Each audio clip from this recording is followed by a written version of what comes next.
La parabole des talents est un bon exemple dans la Bible qui nous montre comment est-ce que nous devons utiliser le don de Dieu.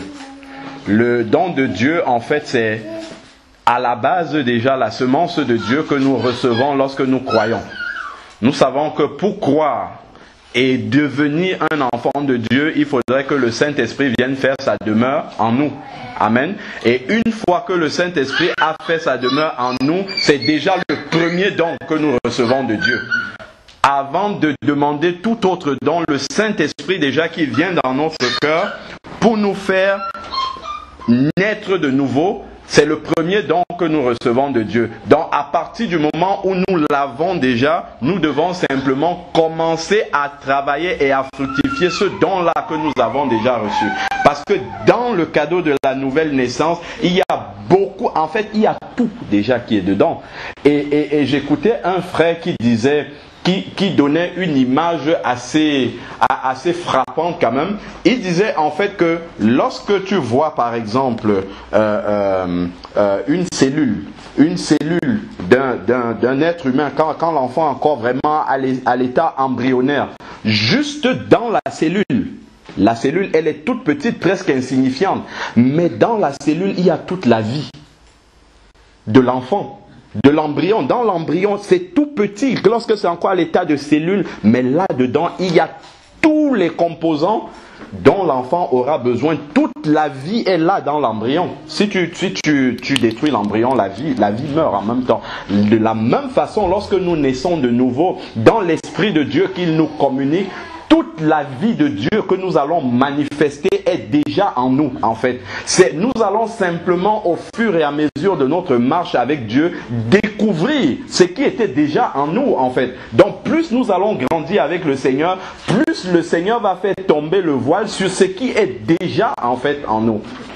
Donc, nous, dès le départ, il faut comprendre que dès que je nais de nouveau, je dois simplement commencer à gravir les étapes. En fait, le Seigneur, il fait tomber au fur et à mesure que nous avançons, en fait, des voiles pour que nous découvrons ce qu'il a mis en nous. Alors, si nous prenons dans Matthieu 25, au verset 14, il dit, il en sera, donc il parle ici là du royaume des cieux, il en sera comme d'un homme qui, en partant pour un voyage, appela ses serviteurs et leur confia ses biens. Il donna 5 talents à l'un, 2 à l'autre et 1 au troisième, à chacun selon sa capacité. Donc on voit déjà, en fait, ici là, l'homme dont il est question ici, c'est le Seigneur. Amen. Qui part et qui laisse des talents à chacun de ses enfants. Et nous pouvons voir que il n'a pas laissé un enfant sans lui avoir donné de talent. Il en a donné à tout le monde. À tout le monde. Il n'a pas laissé un enfant sans lui avoir accordé un talent. Donc nous avons tous, chacun, au moins un talent.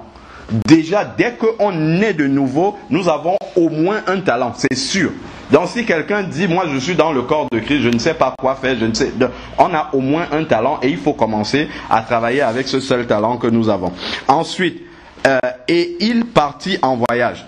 Donc nous voyons que le maître a donné des talents, il est parti en voyage sans donner d'instructions particulières. Ça, c'est ce qui me touche beaucoup. De la même façon, lorsque Paul est tombé sur le chemin de Damas et qu'il a dit, il a entendu cette voix-là de Jésus qui lui parlait, je suis Jésus que tu persécutes, alors Paul va dire, que veux-tu que je fasse, Seigneur? Le Seigneur n'a pas commencé à lui dérouler tout le programme de sa carrière missionnaire. Il lui a dit, entre à Damas et on te montrera ce que tu dois faire. Donc commence déjà à obéir au Seigneur dans les plus petites choses. Le Seigneur te montre un pas, marque-le d'abord bien, comme il faut. Quand tu auras marqué bien le premier pas, le Seigneur te montrera le deuxième pas à marquer. Il ne faut pas tout de suite chercher à être le grand missionnaire qui se met à prêcher et produit des miracles. Non, déjà des toutes petites choses que Dieu met devant toi. Déjà dans un culte comme ça, Seigneur, je me prépare. Je veux que tu mettes en moi quelque chose pour mes frères, parce que je sais que je peux apporter quelque chose pour mes frères et pour mes sœurs. Déjà, ça c'est une prière qui glorifie Dieu. Quand nous sommes en train de préparer le culte, Seigneur, je ne veux pas simplement simplement me sentir bien. Je ne veux pas venir dans un esprit égoïste pour moi-même. Non, je veux m'oublier moi-même et bénir mes frères. Parce que quand nous venons dans la présence du Seigneur, ce n'est pas pour être bénis, mais c'est pour bénir Dieu et bénir nos frères en même temps. Et lorsque nous venons dans cette disposition de cœur-là, tout le monde sera béni. Pourquoi? Le frère qui est le premier là-bas assis, il vient pour bénir celui qui est à côté. Celui qui est à côté bénit le suivant et tout le monde au final sera béni. Amen. Mais si chacun vient et dit, moi je viens parce que j'ai tel problème, je suis omnubilé par ça, Seigneur, fais. Non. Au final, tout le monde sera retourné vers lui-même et personne ne va recevoir la bénédiction de Dieu. Alors que si on s'oublie soi-même et qu'on veut plutôt se mettre au service des autres et mettre son talent à la disposition des autres, c'est là que le Seigneur commence à se glorifier véritablement en nous accordant déjà nous-mêmes les besoins de notre cœur, bien que nous n'ayons pas focalisé notre attention là-dessus. Il connaît bien nos besoins. Amen, il connaît, sans même que nous n'ouvrons la bouche, il sait de quoi nous avons besoin. Il sait déjà, donc il demande de rechercher d'abord le royaume des cieux et sa justice, et toutes les autres petites choses nous seront données par-dessus tous les besoins matériels et tout ça. Le Seigneur, il sait d'avance de quoi nous avons besoin et il pourvoit pour tous ses talents. Alors nous voyons ici dans le verset 15 que l'homme en question, le Seigneur est parti sans donner d'instructions particulières. Par contre, comment réagissent les serviteurs? Aussitôt, celui qui avait reçu 5 talents s'en alla, les fit valoir et en gagna 5 autres. Donc celui qui avait reçu les 5 talents a compris immédiatement qu'il ne devait pas garder ces 5 talents-là. Il fallait qu'il aille les multiplier, mais il n'avait pas reçu un ordre particulier de son maître. De la même façon, une fois que nous savons que nous avons la vie de Dieu en nous, nous devons commencer à la donner. Parce que plus on la donne aux autres, plus elle se multiplie. Plus on donne aux autres ce qu'on reçoit de Dieu, plus Dieu nous remplit pour que nous en ayons toujours pour donner aux autres. Amen.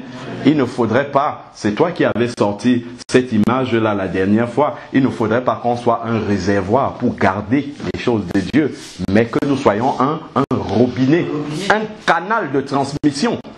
Plus nous sommes un robinet, plus le Seigneur va toujours remplir.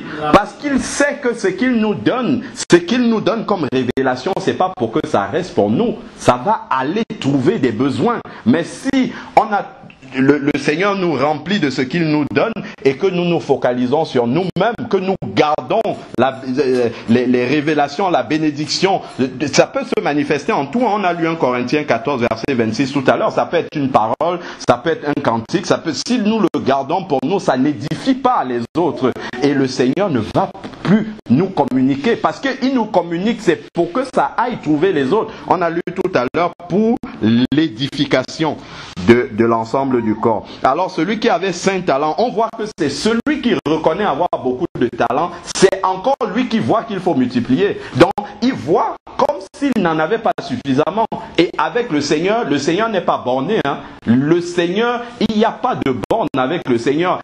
Tant que nous laissons le Seigneur nous utiliser, il peut nous utiliser à l'infini. Parce que le Seigneur est infini. C'est nous qui limitons le Seigneur. Nous le limitons à ce que nos yeux et notre intelligence humaine conçoivent. Mais le Seigneur n'est pas limité du tout. Si nous croyons les paroles que nous voyons dans la Bible, le Seigneur va les accomplir dans notre vie.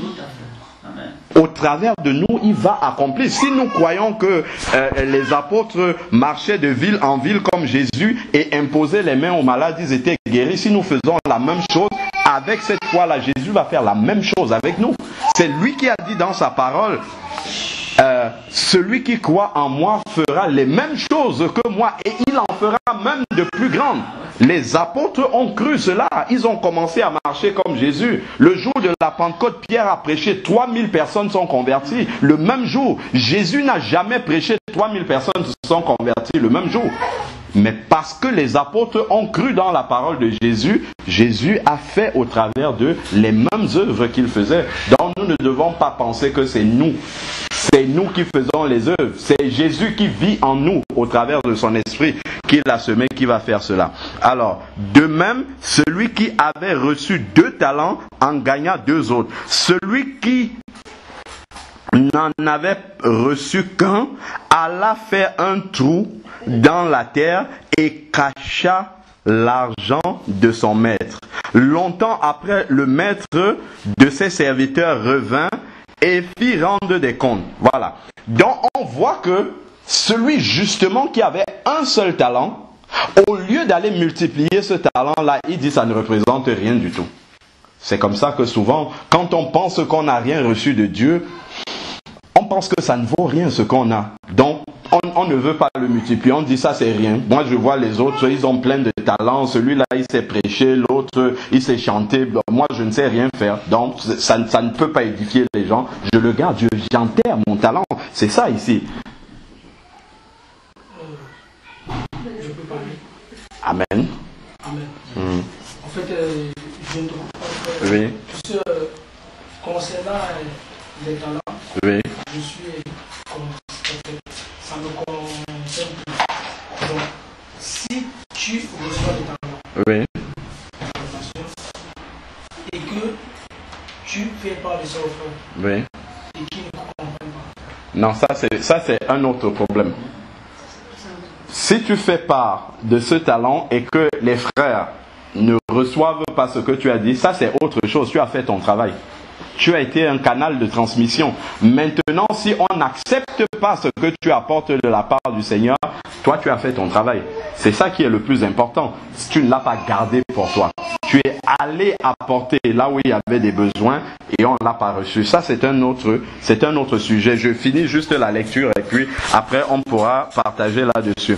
Alors, longtemps après, le maître des serviteurs revint. On est au verset 19, leur fit rendre compte. Celui qui avait reçu 5 talents s'approcha en apportant 5 autres talents et dit, Seigneur, tu m'avais confié 5 talents, voici 5 autres que j'ai gagnés. Son maître lui dit, bien, bon et fidèle serviteur, tu as été fidèle. Il ne dit pas en beaucoup de choses, il dit en peu de choses. Même comme il avait 5 talents, il lui dit, tu as été fidèle en peu de choses, je t'établirai sur beaucoup. Entre dans la joie de ton maître. Donc, plus nous utilisons les talents de Dieu, plus déjà l'autre, il a multiplié. Il en avait 5, il a gagné 5 autres. Et le Seigneur dit, je vais encore en rajouter sur ce que tu as déjà. Le deuxième. Celui qui avait reçu, on est au verset 22, les 2 talents s'approcha aussi et dit, Seigneur, tu m'avais confié 2 talents. En voici 2 autres que j'ai gagnés. Son maître lui dit, bien, bon et fidèle serviteur, tu as été fidèle, toujours pareil, en peu de choses. Tu as utilisé les 2 talents que je t'ai donnés, tu as été fidèle en peu de choses. Maintenant, je vais te donner, je t'établirai sur beaucoup. Entre dans la joie de ton maître. Celui qui n'avait reçu qu'un talent. Regardez avec qui le Seigneur a eu des problèmes. C'est celui qui n'avait pas reçu beaucoup de talents. Celui qui avait un seul talent, c'est avec lui que le Seigneur a eu des problèmes. Seigneur, je savais que tu es un homme dur, qui moissonne où tu n'as pas semé et qui récolte où tu n'as pas répandu. J'ai eu peur et je suis allé cacher, je suis allé cacher le talent dans la terre. Ton talent dans la terre, voici, prends ce qui est à toi. Son maître lui répondit, serviteur mauvais et paresseux, tu savais que je moissonne où je n'ai pas semé et que je récolte où je n'ai pas répandu. Il te fallait donc placer mon argent chez les banquiers et à mon retour, j'aurais retiré ce qui est à moi avec un intérêt. Ôtez-lui donc. Si tu caches le peu de talent que tu penses avoir, je dis bien que tu penses avoir, le Seigneur va encore prendre le tout peu que tu as là. Le tout petit que tu as, il va encore le reprendre. Donc, le plus petit talent que tu as, il faut venir mettre ça à la disposition du Seigneur et de ses enfants. Ôtez-lui donc, verset 28, le talent est donné à celui qui a les 10. Donc celui qui a les 10 là, c'est encore à lui qu'on va donner, car on donnera à celui qui a et il sera dans l'abondance. Mais à celui